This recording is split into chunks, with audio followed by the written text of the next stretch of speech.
अगर आप मान अपमान में, लाभ हानि में, जय पराजय में चित्त दोगे तो प्रभु को भूल जाओगे, तभी प्रभाव पड़ेगा। और प्रभु का अखंड स्मरण चल रहा है तो प्रभाव। देखो, तुम किसी को मनाने की चेष्टा मत करो। अगर कोई तुमसे नाराज है, प्रतिकूल है, कोई तुम्हें नीचा दिखाना चाहता है, तो तुम उसके मनाने की चेष्टा मत करो। उसके हृदय में बैठे हुए प्रभु को दृष्टि में रखो, सब ठीक हो जाएगा। व्यक्ति को मनाने से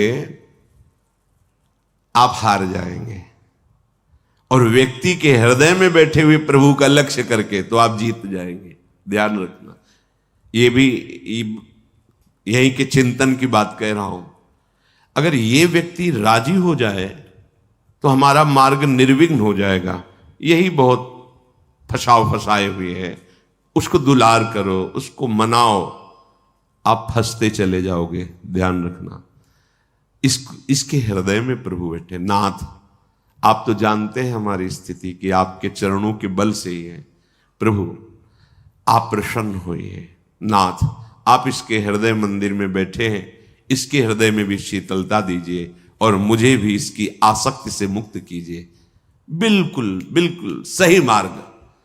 प्रभु को भूलकर उस व्यक्ति को अगर मनाने की चेष्टा की तो फंसते चले जाओगे। ध्यान रखना, दृष्टि में आराध्य देव मानकर भावना होनी चाहिए, तभी क्षमता आती है। इसकी क्षमता तभी आती है, तभी हानि लाभ मान अपमान शत्रु मित्र सुख दुख में आपकी समान बुद्धि होगी। जब सम तत्व भगवत तत्व को आप देखेंगे, व्यक्तित्व को देखेंगे तो फंस जाएंगे। पकड़ लेना हमारी बात, ये अध्यात्म की गूढ़ वृत्ति है। अगर इसे नहीं पकड़ोगे तो परेशान हो जाओगे। ये माया है, ये ऐसे जाल फेंकती है। इससे बचने के लिए ही सत्संग है। बड़े भाग पाइप सत्संगा, तो बिना ही प्रयास हो ही भवभंगा। ये क्योंकि प्रयास करके उन्होंने अनुभव किया और आपको बता दिया। सामने व्यक्ति को रिझाने की जब जब चेष्टा की गई है, तब तक असंतोष और क्रोध आया है। तुल्य कृष्ण निविष्ट धीर अधिवसन। आप परास्त तो हो गए, इसका परिचय प्रभु को भूल गए। अगर भजन चल रहा है, स्मरण चल रहा है, भगवत दास्ता पुष्ट हो रही कि अब तो किसी काम का नहीं रहा। नाथ, आप हारे नहीं, आप जीत गए। आप गिर नहीं रहे, आप चढ़ रहे हैं। उस समय आपको अनुभव नहीं होगा, लेकिन परिणाम में आपको अनुभव होगा। दुर्वाच्यानि सहस्रशः परिभवान नीचै कृतान कोटिषु भक्षाच्छादन वास कुट्य मिलनाद दुखान्यलम कोटिशः कामाद्यैरति पीड़या च मनसो वैकल्यमात्यन्तिकम् येषोर्ध्वापि वसन्ति केलि विपने कृष्णस्य तेभ्यो नमः। बहुत अमृत में बचा। दुर्वाच्यानि सहस्रशः परिभवान नीचे कृतान कोटिशो। करोड़ करोड़ तुम्हें दुर्वचन बोले जाएं और नीच पुरुषों द्वारा तुम्हारा अपमान किया जाए शास्त्रों प्रकार से, पर तुम्हें विचलित नहीं हो। दूसरे श्लोक में भी श्रीपाद, ये भागवती की स्थिति है। ये संसारिक माया ग्रसित जीव इसको थोड़ी समझेंगे। जितना तुम सहते जाओगे उतनी ऊंचाई पर पहुंच जाओगे। ये सीढ़ी है, सच्ची माने है। वो नहीं सहन कर रहा, गिरता चला जा रहा है। आप सहन कर रहे हो, ऊंचे उठते चले जा रहे हो। और सामने वाले का भी परिवर्तन आपकी सहनशीलता से हो जाएगा। श्री एकनाथ जी महाराज गंगा जी के स्नान करने रोज जाते थे, नित्य स्नान। ऊपर से एक मार्ग में अन्य धर्मावलंबी का महल था बड़ा। जिनके पास सत्संग रूपी महाधन नहीं है और सब कुछ है, वो बुद्धि के बहुत ही गरीब होते हैं। बुद्धि के बहुत ही गरीब होते हैं। जिनके पास सत्संग रूपी धन है, कुछ भी नहीं है, तो वो विवेकवान महासंपत्तिवान होते हैं। ये भी सबको समझ में नहीं आएगा। तो बुद्धि का गरीब आदमी प्रकृति भाव में देखने पर धनी आदमी ऊपर महल में खड़ा देखा, बाबा जी स्नान करके थूक दिया ऊपर। ऐसे तो बनता है ना, कौन थूकता है, ऐसे भी नहीं देखा।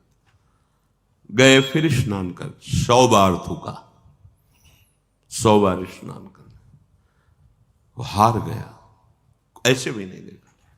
नीचे उतर के आया, साष्टांग प्रणाम किया, जब कहा क्षमा करूं, ऐसे महान हृदय वाले का मैं अपमान कर रहा था, मुझे क्षमा करो, मैं बहुत नीच हूं, मैंने बड़ा अपराध किया।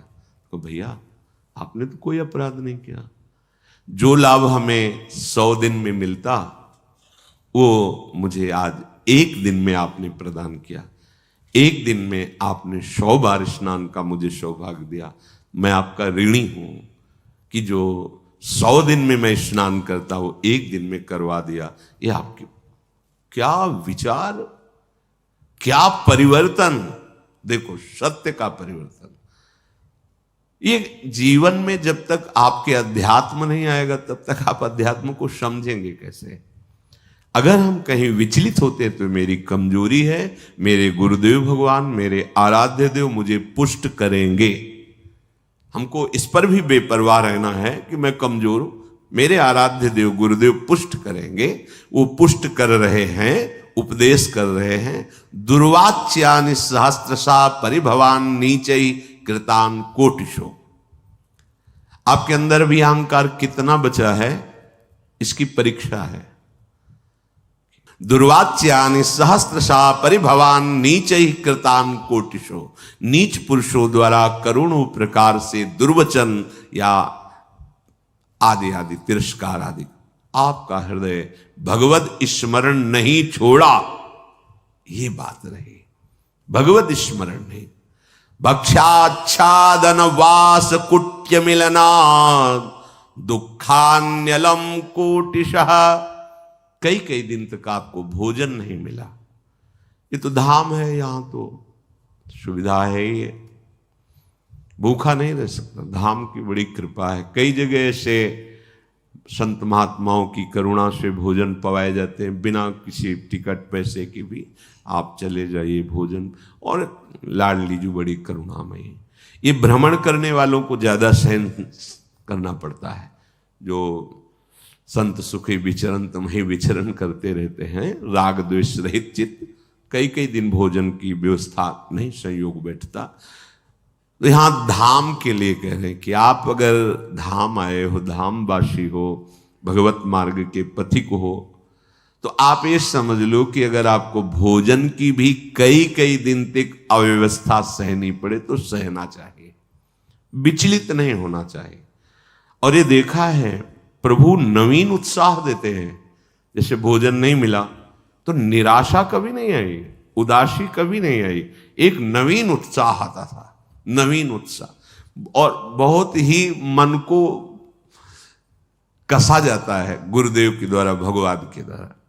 काशी के घाट में थे, कई दिन, 2 दिन में 3 दिन में कभी ऐसे जैसे सत्तुआ, ऐसे सत्तुआ मिल, ऐसे जैसे किसी ने 1 किलो सत्तू ली। अब वहां 100 भिक्षुक हैं तो थोड़ा थोड़ा ऐसे ढक्कन ऐसे कमंडल का रख देते, जो तो गंगा जल से जैसे औषधि नहीं आयुर्वेदिक चाटी जाती, ऐसे मिला चाट लिया गंगा जल पे।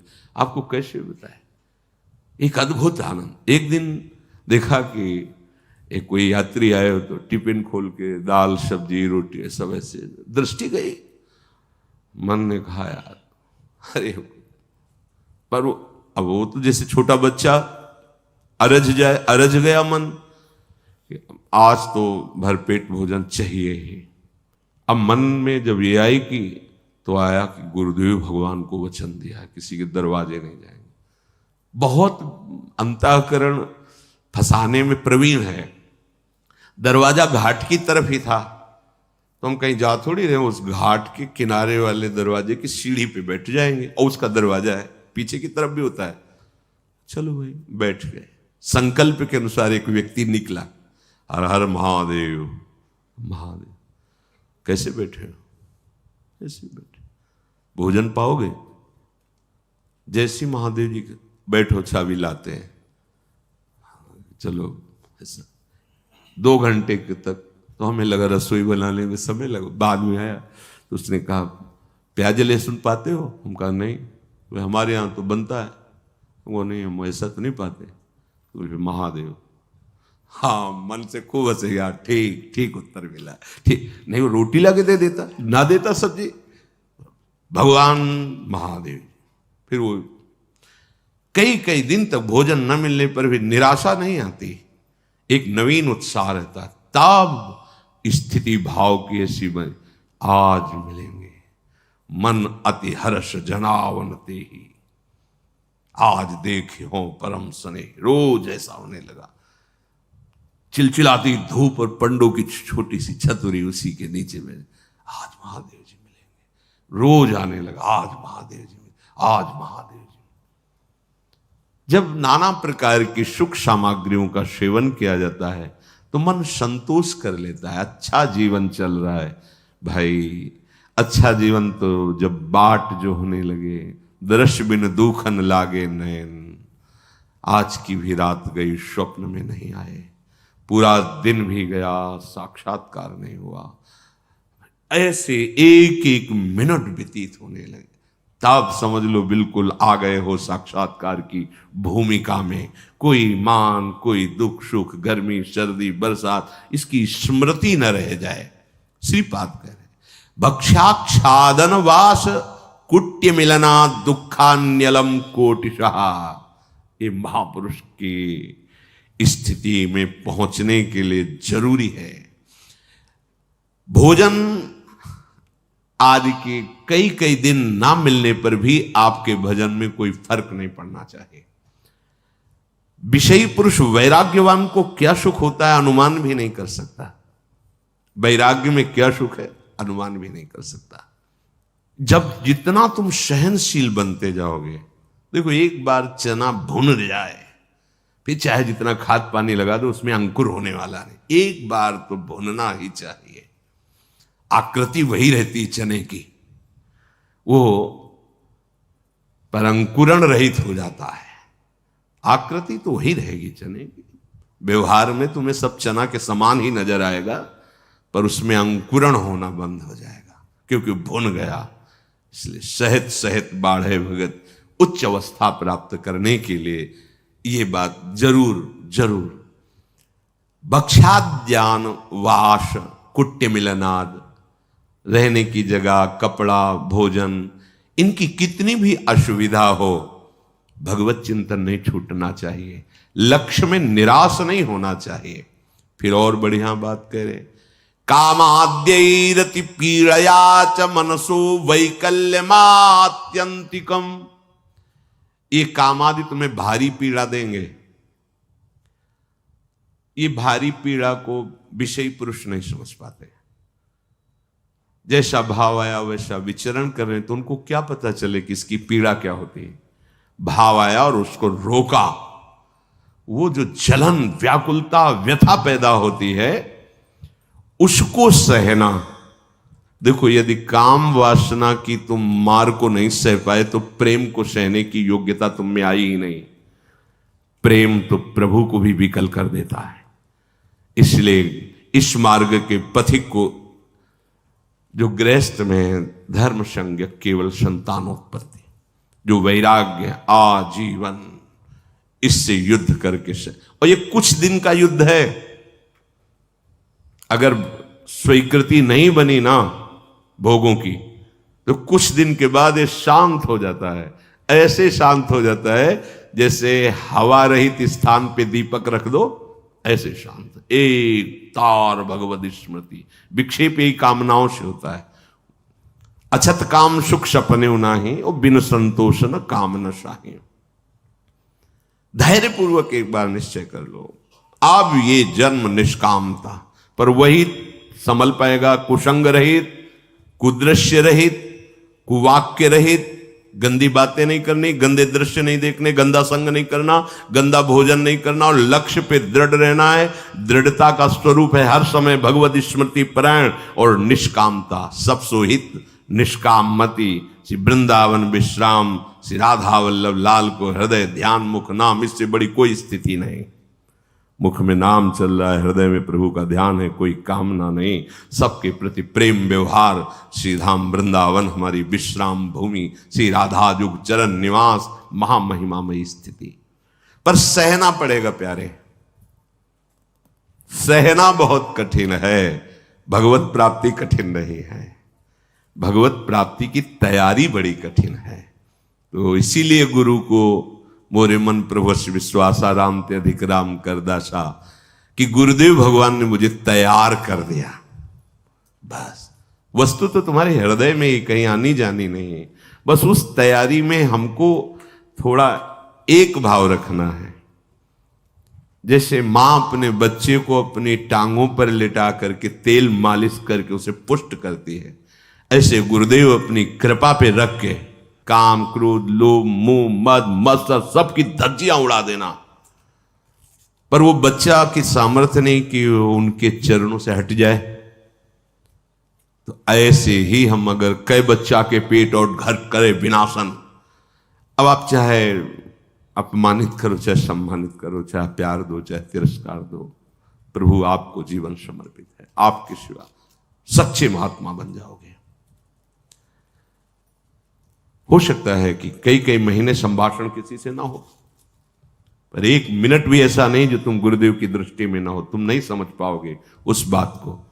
कोई भी शरणागत ऐसा नहीं है, बाहर का या समीप का, जिसपे हमारी लाडली रूपी कृपा गुरुदेव की दृष्टि न हो।